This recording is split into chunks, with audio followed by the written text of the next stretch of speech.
పురుషోత్తమ రెడ్డి గారు నమస్తే. నమస్తే అశోక్ గారు. నిన్న క్యాబినెట్ సమావేశం జరిగింది. క్యాబినెట్ సమావేశానికి సంబంధించి రాష్ట్రానికి సంబంధించి కొన్ని ఇంపార్టెంట్ వాటికి ఆమోదం తెలుపుతూ వచ్చింది క్యాబినెట్. అయితే దీనికి సంబంధించి నిన్న చర్చ జరుగుతున్నప్పుడు కూటమి మంత్రులకు కావచ్చు, లేదంటే ఎమ్మెల్యేలకు కావచ్చు, కొంతమంది ప్రజాప్రతినిధులకు సంబంధించి మాజీ ముఖ్యమంత్రి జగన్మోహన్ రెడ్డి గారి అరెస్ట్కి సంబంధించి ఒక చర్చ జరిగినట్టు పెద్ద ఎత్తున వార్తలు వస్తున్నాయి. ఇప్పుడు జగన్ అరెస్ట్ చేయడం కరెక్ట్ కాదు, అసలు ఆధారాలు లేకుండా అరెస్ట్ చేసి ఆ తర్వాత ప్రభుత్వం మళ్ళీ ఆ మచ్చని ఎందుకు వేసుకోవడం, ఇప్పుడు మిగతా రాజకీయ పరంగా లేదంటే న్యాయపరంగా ఎలాంటి చర్యలు తీసుకోవాలో అలాంటి చర్యలు తీసుకుంటూ ఉంటాం, కానీ అరెస్ట్కి సంబంధించిన వ్యవహారాన్ని ఇంతటితో వదిలేయండి అనేటువంటి ఒక చర్చ చంద్రబాబు నాయుడు గారు చేశారు. దానికి సంబంధించి కొంతమంది మంత్రులకు కూడా ఆయన కామెంట్ చేశారనేది పెద్ద ఎత్తున చర్చ జరుగుతుంది. ఆయన అలా అనుంటారా, లేదంటే నిజంగా అలా అనడానికి సంబంధించి ఏమన్నా ఆధారాలు ఏమన్నా దొరికినాయా? అంటే మంత్రివర్గ సమావేశంలో చంద్రబాబు నాయుడు గారు నన్ను అరెస్ట్ చేశారు కాబట్టి, ఈరోజు మనం అధికారంలో ఉన్నాం కాబట్టి జగన్మోహన్ రెడ్డి గారిని అరెస్ట్ చేసేయమంటే అది కుదరదు, తగిన బలమైన కారణాలు లేకుండా చేయలేము, ఉంటే ఎవరిని స్పేర్ చేయను, మంత్రులు ఇట్లాంటి విషయాలు జాగ్రత్తగా మాట్లాడాలి అని క్యాబినెట్ లో వారు అన్నట్లుగా మీడియాలో చక్కర్లు కొడతాం. నిజానికి వారు అలా అన్నారా లేదో మనకు తెలియదు. ప్రభుత్వం ఇంతవరకు దీనిపైన స్పందించలేదు. మామూలుగా ఐఎన్పిఆర్ వాళ్ళు స్పందిస్తుంటారు, ముఖ్యమంత్రి అట్లా అన్నారా లేదు అని స్పందిస్తారు. అట్లాంటివి జరగలేదు కాబట్టి బహుశా అనుండొచ్చేమో. కానీ నిజంగా పత్రికల్లో కొన్ని మీడియాలో వస్తున్నట్టుగా చంద్రబాబు గారు అలా అని ఉంటే అది ఒక మంచి సంకేతమే అనుకుంటున్నాను. చంద్రబాబు గారు చెప్పింది లాజికలీ కరెక్ట్. ఎందుకని నన్ను అరెస్ట్ చేశారు కాబట్టి ఆయన అరెస్ట్ చేసి అంటే అది కుదరదు. ఎందుకంటే అరెస్ట్ చేయడానికి తగిన ఆధారాలు ఉండాలి. అందులో ముఖ్యమంత్రి స్థాయిలో ఉన్న వ్యక్తిని అరెస్ట్ చేయాలి అంటే మద్యం కేసు గురించి మాట్లాడుతున్నాం కాబట్టి, మద్యం కేసులో మద్యంకు ఒక పాలసీ జగన్మోహన్ గారు కొత్త పాలసీ రూపొందించాడు. డిస్టిలరీలు, అదేవిధంగా ఈ మద్యం డిపోలు, షాపులు, ప్రభుత్వ షాపు, డిపోలు ప్రభుత్వంది, ఒక డిస్టిలరీ మాత్రం ప్రైవేట్. జగన్మోహన్ గారి ప్రభుత్వం తీసుకున్న పాలసీ డెసిషన్ వల్ల ఈ డిస్టిలరీలు ఏమన్నా లాభపడ్డాయా? ఈ డిస్టిలరీలు లాభపడితే ఆ లాభంలో కానికి ప్రతిఫలంగా జగన్మోహన్ రెడ్డి గారికి ఏమైనా సమర్పించుకున్నారా? ఇదేది ప్రశ్న, ఇదే ఆరోపణ కూడా.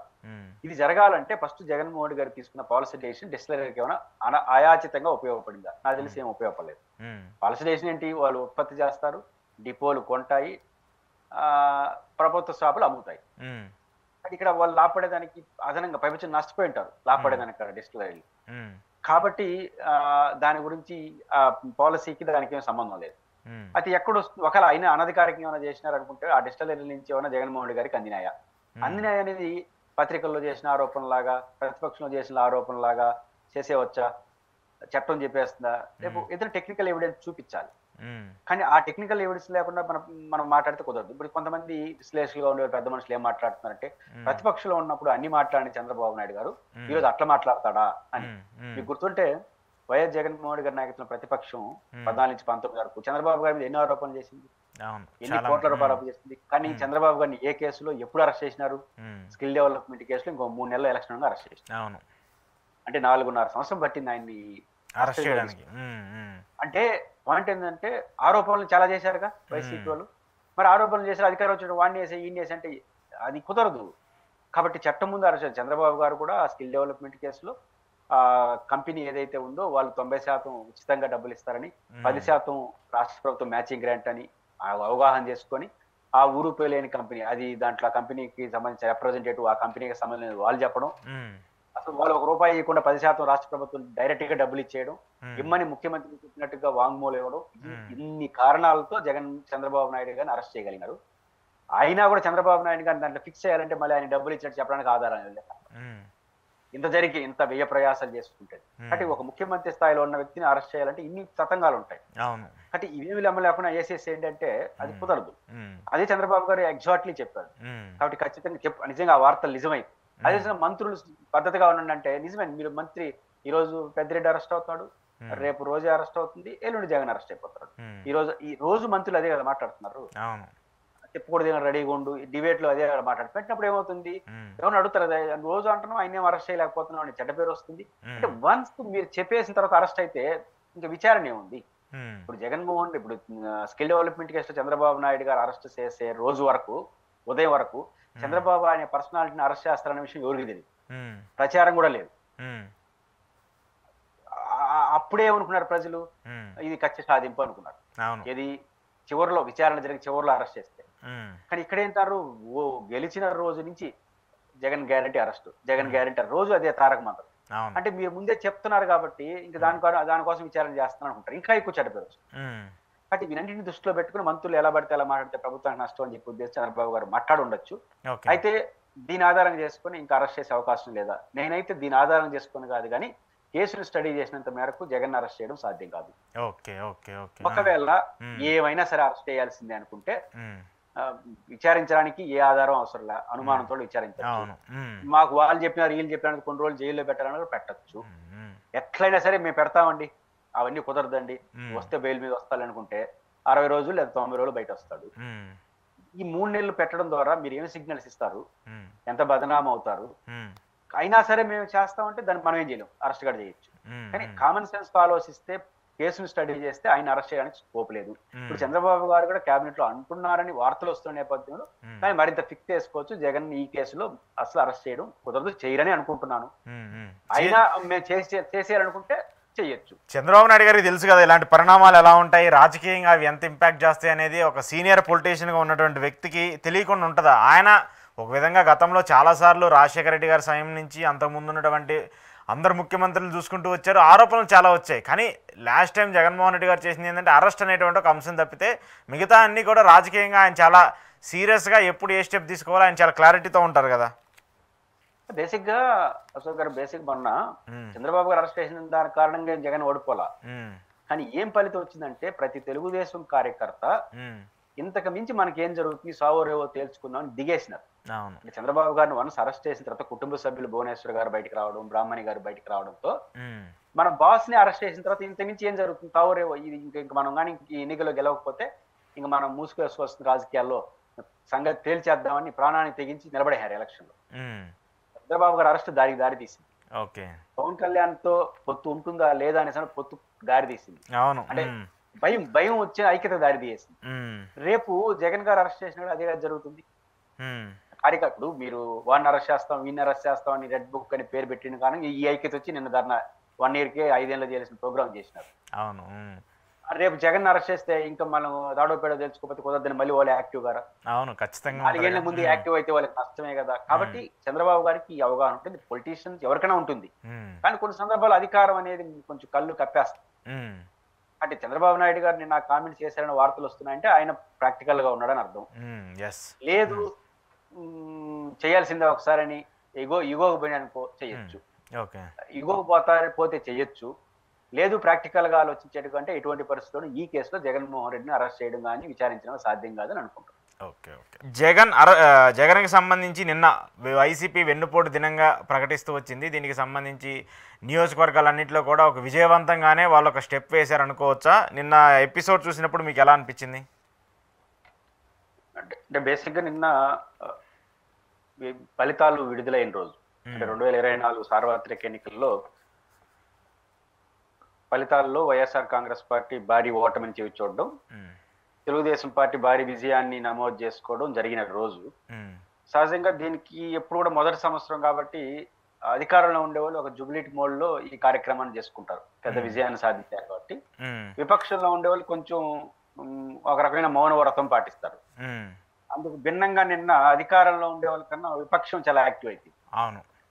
అంటే వెన్నుపోటు, దీపావళి, నరక చతుర్దశి ఈ పదజాలాలు ఎలా ఉన్నా బేసిక్ గా వైఎస్ఆర్ కాంగ్రెస్ పార్టీ ఇచ్చిన వెన్నుపోటు దినం అనే పేరును కాస్త పక్కన పెడితే వారి ఉద్దేశం ప్రజలుకి తెలుగుదేశం పార్టీ ఇచ్చిన హామీలు నమ్మి ఆ తీర్పిచ్చారు.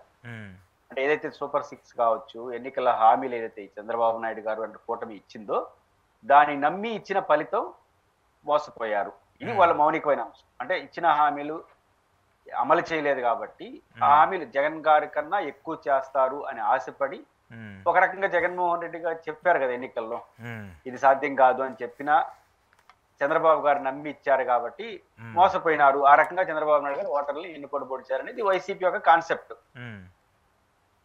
తెలుగుదేశం అధికారికంగా అంత స్ట్రీట్ గా స్పందించలేదు, పవన్ కళ్యాణ్ గారు స్పందించారు. అందరూ దీపావళి చేసుకోండి, ఈ రోజు దుర్మార్గమైన పరిపాలన పోయిన రోజు సందర్భంగానే వాళ్ళు పిలిపించారు.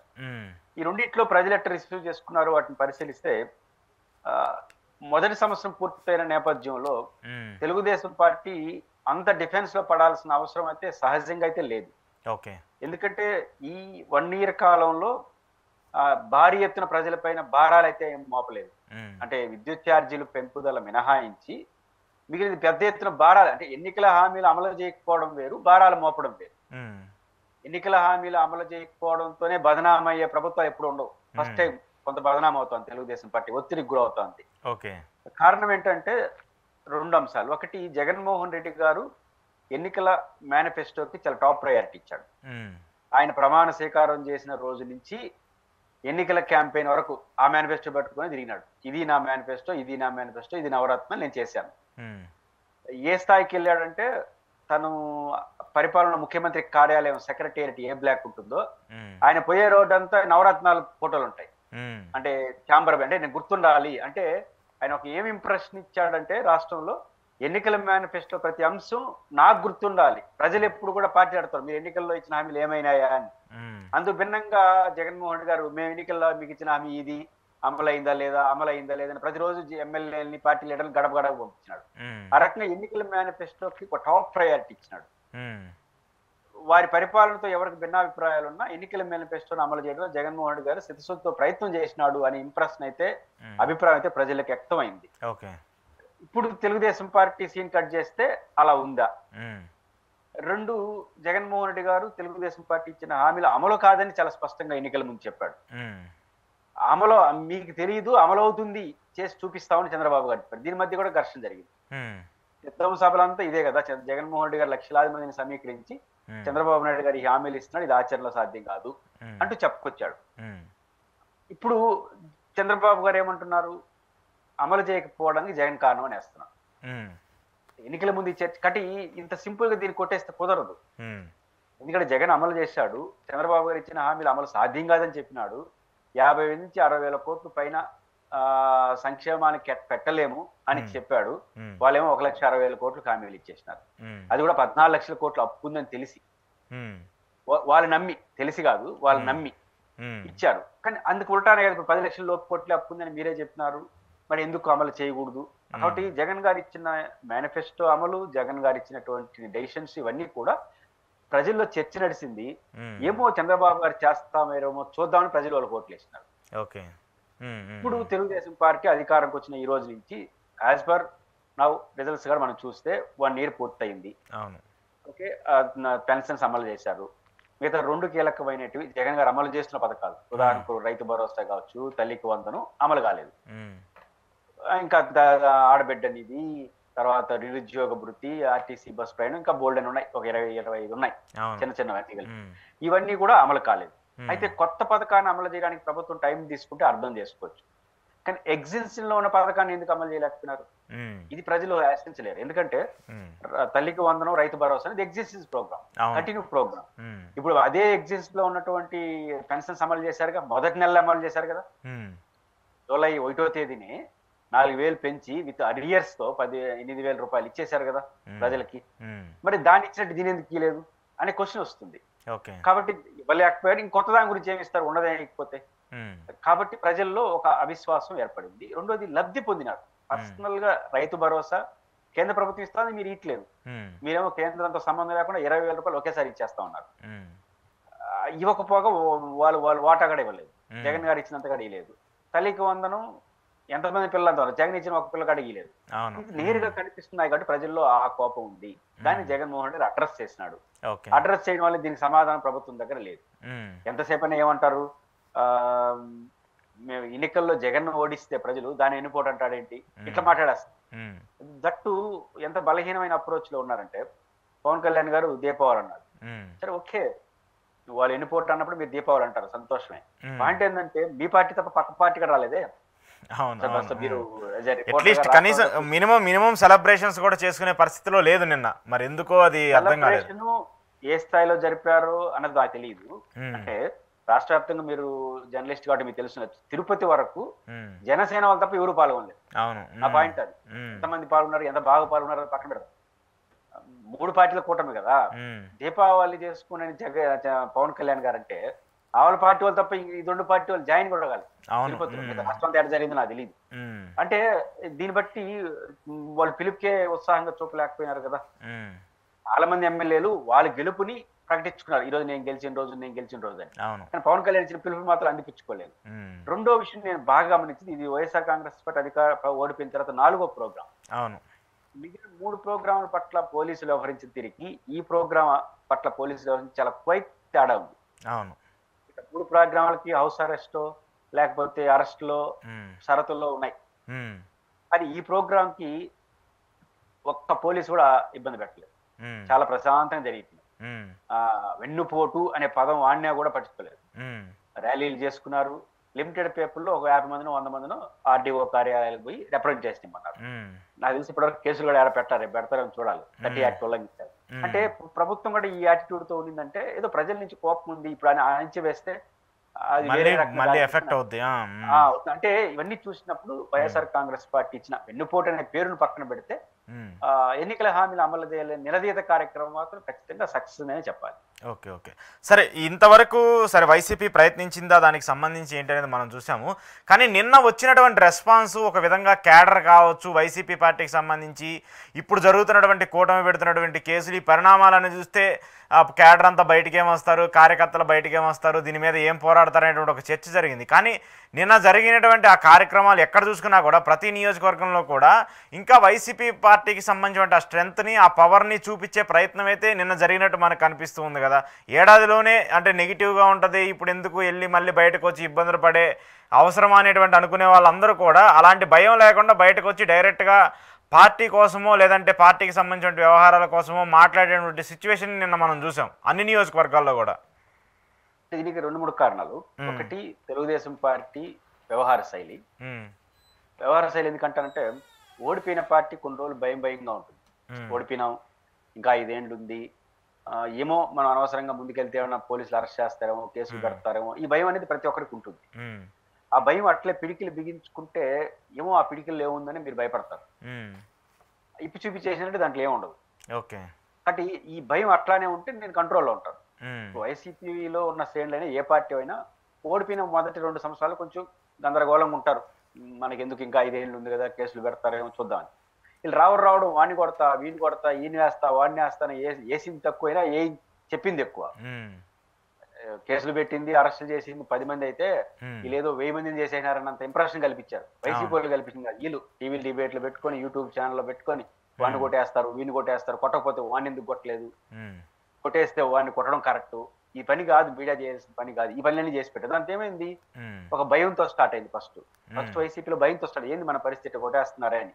తక్కువే కొట్టింది 10 మందిని, కానీ 1000 మందిని కొట్టినట్టు ఇంప్రెషన్. ఈ భయం కొంచెం పెరిగి ఏమైంది, ఇప్పుడు అంబటి రాంబాబు గారి స్టేట్మెంట్, పాపులర్ స్టేట్మెంట్, ముందే చెప్తే ప్యాంటు షర్ట్ సర్దుకొని వస్తాను అన్నాడు. అంటే తీర్థయాత్రలో పోయినట్టు ముందే చెప్తే సర్దుకున్నట్టు వచ్చే పరిస్థితి వచ్చింది. అంటే ఇప్పుడు వైసీపీ జగన్ గారు కూడా ప్రతిసారి ఏముంటారు, మహా అంటే కష్టపెడతారు, మహా అంటే 2 నెలలు జైలు పెడతారు, మళ్ళీ వస్తాం కదా, మళ్ళీ కొట్లాడతాం, మళ్ళీ గెలుస్తాం, మనం వస్తే మళ్ళీ వాళ్ళ సంగతి తేలుద్దాం. దాంతో ఏమంటే జగన్మోహన్ రెడ్డి గారు 2 నెలలు మీకు గ్యారంటీ అనేది సర్టిఫికేట్ ఇస్తున్నాడు. అంటే మిమ్మల్ని ఊరిని అరెస్ట్ చేస్తే నేను వచ్చి అడ్డుకుంటాను, పోలీసులు ఇవి చెప్పట్ల ఆయన. అరెస్ట్ అవుతారు, 2 నెలలు రెడీగా ఉన్నానని చెప్తాను, నాతో సహా అందరూ రెడీగా ఉన్నాను అంటున్నాడు. ఇది ఏమైంది, వీళ్ళకి భయం పోయి ఓహో మనకు ఈ 5 ఏళ్ల కాలంలో మన కార్యకర్తలంతా ఒకసారి జైలుకి పోయి రావాల్సి వస్తుంది కాబట్టి అంబటి రాంబాబు చెప్పట్టు ప్యాంటు షర్ట్ సర్దుకొని రెడీగా ఉండాలి అనే పరిస్థితికి వచ్చేసినారు. ఇంకా ఆ పరిస్థితికి వస్తే ఇంకా వాళ్ళని కంట్రోల్ చేయడం ఊరలేదు. కాబట్టి వైసీపీ భయపెట్టింది వీలే, భయం పోగొట్టింది వీలే, భయపెట్టి భయం కొట్టడం తర్వాత వాళ్ళు గమ్మున ఎందుకుంటారు. కాబట్టి 1 year అయిపోయిన వెంటనే ఈదులో వచ్చారు. రెండోది చూడండి, ప్రతిపక్షంలో ఉన్నప్పుడు ఏ పార్టీ అయినా తమ పార్టీ నాయకుల్ని గడ్డం చేతిలో పట్టుకుని అడుక్కుంటూ ఉంటారు, ప్రోగ్రామ్ బాగా చేయండి అయినా ప్రోగ్రామ్, ఆ పార్టీ అధిస్తాను. ఇక్కడ రివర్స్ లో జగన్మోహన్ రెడ్డి గారు నేను ఇన్న సమాచారం ప్రకారం మీరు ప్రోగ్రామ్ చేయకపోతే మేము మార్చేసి వేరే వాళ్ళని పెడతా అంటున్నారు. అసలు ప్రతిపక్షంలో ఉంటుంది. ఇంకా 4 ఏళ్ళ నుండి వాళ్ళు రిక్వెస్ట్ చేసుకోవాల్సిన జగన్మోహన్ రెడ్డి అంత భిన్నంగా చేస్తారా, చేయకపోతే వేరే వాళ్ళని పెట్టమంటారా? ఈ ధైర్యం ఆయన నుంచి వచ్చింది ఆయనకి. చాలా చిన్న విషయం కాదు ఇది. రెండోది, ఎప్పుడు కూడా జిల్లా హెడ్ క్వార్టర్ లో పెడుతుంటారు. ఈ ప్రోగ్రామ్ ఆయన నియోజకవర్గాల్లో పెట్టినాడు. ప్రతి నియోజకవర్గంలో పెట్టారు. ఇప్పుడు జిల్లా హెడ్ క్వార్టర్ పెట్టాం అనుకోండి, మా జిల్లా 14 అసెంబ్లీ సెగ్మెంట్లు, ఉమ్మడి జిల్లా 14 అసెంబ్లీ సెగ్మెంట్లు పెడితే ఒక నియోజకవర్గం నుంచి 100 మంది వచ్చినా దాదాపు 1400 మంది అయిపోతారు. ఉమ్, సరిగ్గా రాకపోయినా పెద్ద ఇబ్బంది ఉండదు. ఉమ్, ఇట్లాంటి ప్రోగ్రామ్ పెట్టాలి మామూలుగా అయితే. ఈయన ఏం చేస్తున్నాడు, జిల్లాల్లో నుంచి నియోజకవర్గాలు తగినాడు, దాంతో ప్రతి నియోజకవర్గం 1000 మందిని సమీకరించాలి అవును. అంటే 14,000 అయిపోతుంది. ఉమ్, అంటే ఏంటి ఆ ధైర్యం? రెండు, అసలు నియోజకవర్గాలకు పంపిస్తాం అంటే ఏం ధైర్యంతో పంపిస్తున్నాడు, వాళ్ళు ఎంత కష్టపడాలి. ఉమ్, రెండోది చేయకపోతే వెంటనే పిలిపించుకొని లెఫ్ట్ అండ్ రైట్ ఇస్తున్నారు, ఎందుకు చేయలేదు నువ్వు కార్యక్రమం, ఉమ్, నువ్వు చేయకపోతే నువ్వు చేస్తావా చేయవాలి తీరోడ్డు పెట్టమంటావా. అసలు ఈ కిందోలు భయపించాలి జగన్ని, 4 ఏళ్ళు ఇంకా అధికారం లేదు కాబట్టి నాకు ఇది చేయకపోతే తప్ప నేను పార్టీలో ఉన్నాను, నేను వెళ్ళిపోతాను, ఇట్లా బెదిరించాల్సిన స్థాయిలో ఆయన బెదిరిస్తున్నాడు వీళ్ళు. కాబట్టి ఇట్లాంటి వాతావరణం ఎందుకు వచ్చిందంటే ఒక కాన్ఫిడెన్స్, ఆ, అంటే అధికార పార్టీ ఎక్కువ చేస్తే భయం పోతుంది. ఫస్ట్ ఆఫ్ ఆల్ ఉమ్, ఎక్కువ భయపెట్టాలని భయం అట్లా ఉంచాలి, ఉమ్, ఎక్కువ భయపెట్టేస్తే అది పోయిందంటే ఇంకా బీభత్సంగా ఉంటుంది. ఉమ్, కాబట్టి ఈ 2-3 కారణాలు ఇస్తే YSR Congress party pro active అయిపోయింది. ఓకే. ఇప్పటికైనా తెలుగుదేశం పార్టీ నిన్న చేసింది మంచి పని. ఉమ్, వాస్తవానికి నిన్న పోలీసుల్ని కంట్రోల్లో పెట్టుకొని వాళ్ళ పని వాళ్ళు చేసుకొని అని వదిలేశారు చూడు, అది మంచిది. ఉమ్, దానివల్ల 10% ప్రచారంలోకి వచ్చింది. నిజంగా కానీ రేపు నిన్న కానీ హౌస్ అరెస్టులు అరెస్టులు జరుగుంటే బేభత్సంగా ఉంటుంది, ఉమ్, అది లేనిపోని కాంప్లికేట్ వచ్చింది. నేను వరకు ప్రభుత్వం వ్యూహాత్మకంగా మంచి పని చేసింది, ఆ డెమోక్రసీ కూడా మంచిది. ఓకే. కాబట్టి ఈ 2 కారణాలు చూసినప్పుడు ఖచ్చితంగా వైసీపీ యాక్టివ్ కావడానికి వాళ్ళ కారణం కన్నా కూటమి వాళ్ళు వ్యవహరించిన కారణాలు ఎక్కువ కనిపిస్తాయి.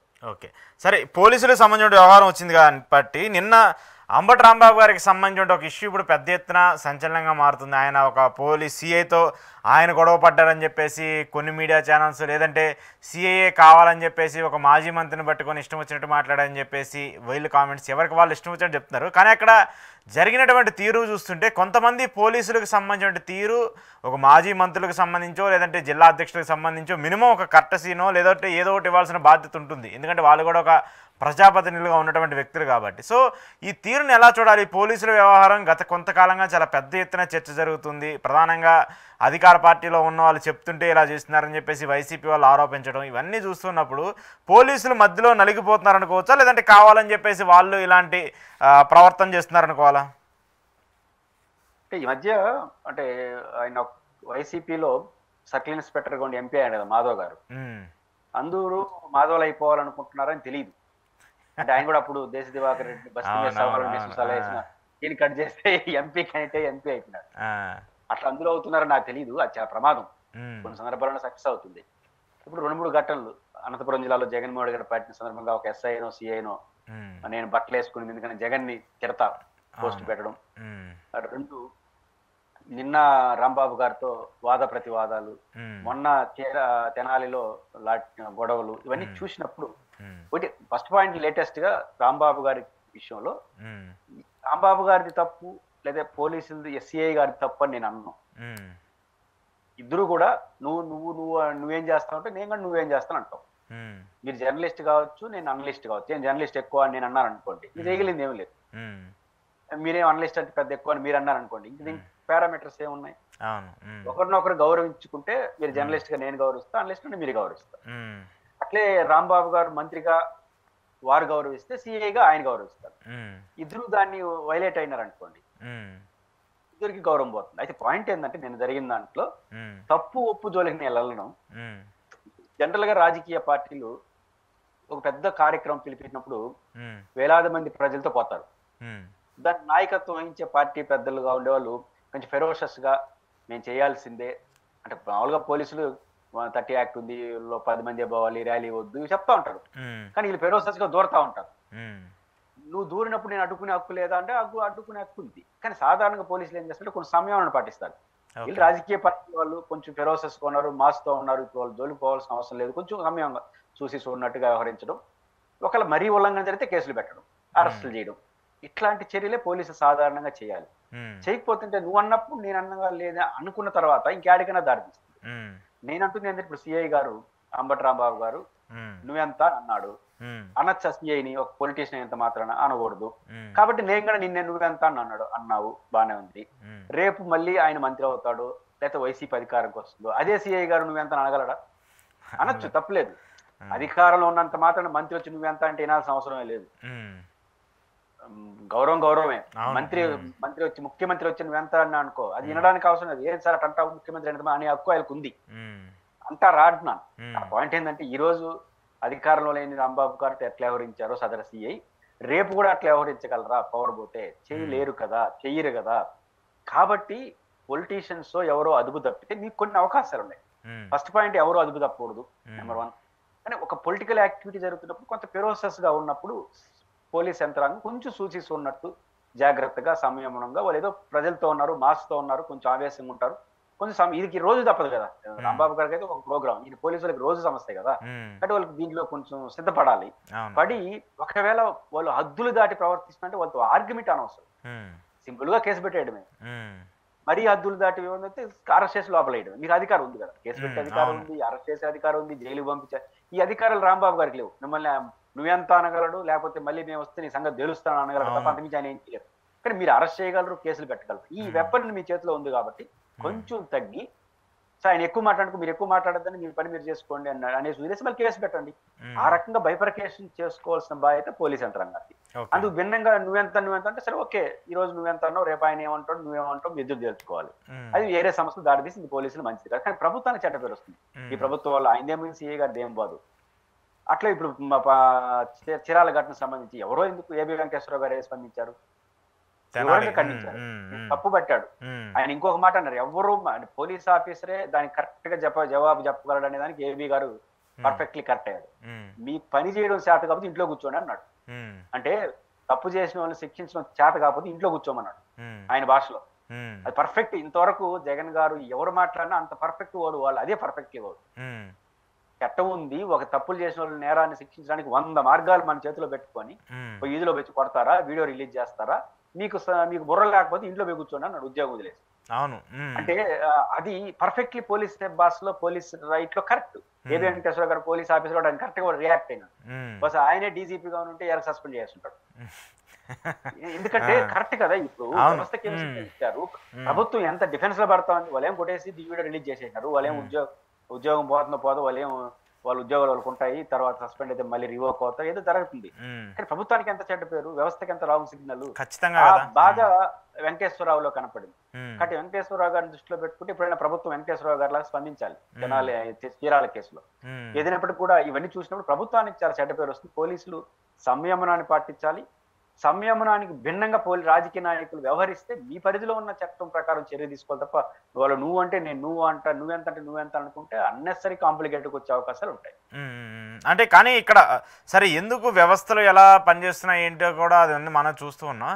కానీ పోలీసుల తీరు అన్ని విషయాలు కొంతమంది సపోర్ట్ చేస్తూ ఉంటారు, కొంతమంది వ్యతిరేకిస్తూ ఉంటారు. అదంతా కూడా ఆ పరిణామాలు మనం చూస్తాం. ఇప్పుడు ఏబి వెంకటేశ్వర లాంటి వాళ్ళు ఆయన గతంలో కూడా ప్రభుత్వానికి వ్యతిరేకంగా ఎలా మాట్లాడారు అవన్నీ చూస్తాం. కానీ ఒక తప్పుని ఇప్పుడు ఆయన బయటకు వచ్చి నిజంగానే ఇప్పుడు ప్రభుత్వం ఇలా తప్పు చేస్తుంది, ఇది ఒక్కటే కాదు పోలీసులకు సంబంధించి కాదు, ఇటీవల కొన్ని విషయాల్లో కూడా ఆయన బయటకు వచ్చి చాలా అగ్రెసివ్గా ప్రభుత్వం మీద కామెంట్ చేస్తూ మాట్లాడుతూ వస్తున్నారు.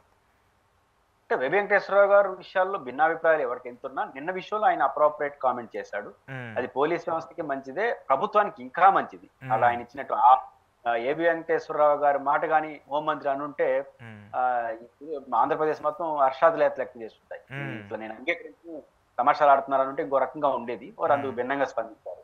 ఖచ్చితంగా ఎందుకు అధికారులు అంటే ఇప్పుడు కూడా ఈ రోజు కూడా రాష్ట్రంలో ఒక 10% అధికారులే అతి చేస్తున్నారు. ఈ మాల్ ప్రాక్టీస్ చాలా ఉంటుంది అన్ని చోట్ల. 90% ఈ రోజు కూడా బై అండ్ లార్జ్ పోలీసులు పర్ఫెక్ట్ గానే ఉంటున్నారు. సహజంగా అధికార పార్టీ ఒత్తిడి ఉంటుంది కాబట్టి వాళ్ళకి తప్పదు. కానీ అంత తప్పని పరిస్థితి ఎటబడితే వ్యవహరించాల్సిన కొంచెం ఇండిపెండెంట్ కూడా ప్రవర్తించవచ్చు. వాళ్ళ ఇంటి పోలీసులు మీద విపరీత ఒత్తిడి కానీ అదుపు దాటితే వాళ్ళు ఇండిపెండెంట్ అయిపోతారు. చూసారు అనంతపురం జిల్లాలో ఒక సిఐనో ఎస్ఐనో ఒక మంత్రి సీరియస్ గా వార్నింగ్ ఇస్తే కేసుని విత్డ్రా చేసుకోమని, నేను విత్డ్రా చేసుకునే ప్రసక్తే లేదు, మంత్రికి సమాధానం చెప్పాడు ఆయన. ఒకవేళ నన్ను సస్పెండ్ చేస్తే చేసుకోండి, ఒకవేళ మీ చేతిలో అధికారం ఉంది కాబట్టి ఈ రోజు ఆ కేసుని విత్డ్రా చేసుకున్నా మళ్ళీ మీ ప్రభుత్వం పోతే మళ్ళీ నేను వచ్చి రివోక్ చేస్తానన్నాడు. మంత్రితో మాట్లాడాల్సిన అవసరం లేదు. ఎందుకు ఒక దశ దాటితే అట్లే ఉంటుంది. జనరల్ గా అధికారులతో పద్ధతిగా పని చేయించుకుంటే బ్రహ్మాండంగా పనిచేస్తారు. అదుపు తప్పి మీరు ఒక పక్క ఒత్తిడి చేస్తారు, రేపు ఆయన వస్తే నేను మీ సంగతి తేలుస్తానని ఆయన అంటా ఉంటే ఇంకేం పని లేదా పోలీసులకి. ఖచ్చితంగా ఇది ఇండిపెండెంట్ అయిపోతారు. అంటే పోలీస్ అధికారులు 10% మాల్ ప్రాక్టీస్ ఉంటాయి తప్ప 90% పద్ధతిగా పనిచేస్తారు, ఇప్పుడు ఉంటారు. అంటే మనకు కనపడదు, ఎందుకంటే బై అండ్ లార్జ్ గా అధికార పార్టీకి అనుకూలంగా ఎవరున్నా ఉంటారు కాబట్టి ఆ పరిస్థితులు కనిపిస్తున్నాయి. ఓకే, సరే కంక్లూడ్ చేస్తూ చివరిగా కేంద్ర ప్రభుత్వం ఒక కీలక ప్రకటన చేసింది సార్. జనగణనకి సంబంధించి కులగణనకి సంబంధించి స్టార్ట్ చేయాలంటూ అది 27 ఆఖరికల్లా పూర్తి చేసి ఆ తర్వాత నియోజకవర్గాల పునర్విభజన కావచ్చు, జమిలీ ఎన్నికలకు సంబంధించిన అంశాన్ని కావచ్చు పూర్తి చేస్తాం. అంటే ఈ 5 ఏళ్ల లోపే ఈ అంశానికి సంబంధించి అన్నిటికీ కూడా క్లారిటీ తీసుకురావడానికి ఒక కీలక ప్రకటన చేసింది. దానికి సంబంధించి గెజిట్ కూడా విడుదల చేసింది. సో మనం కూడా చాలాసార్లు మాట్లాడుకున్నాము ఈ జమిలీ ఎన్నికలకు సంబంధించి, కులగణనకు సంబంధించి ఏంటి ఎలా ఏంటి అనేది. దీని గురించి మీ వ్యూ ఎలా ఉంది?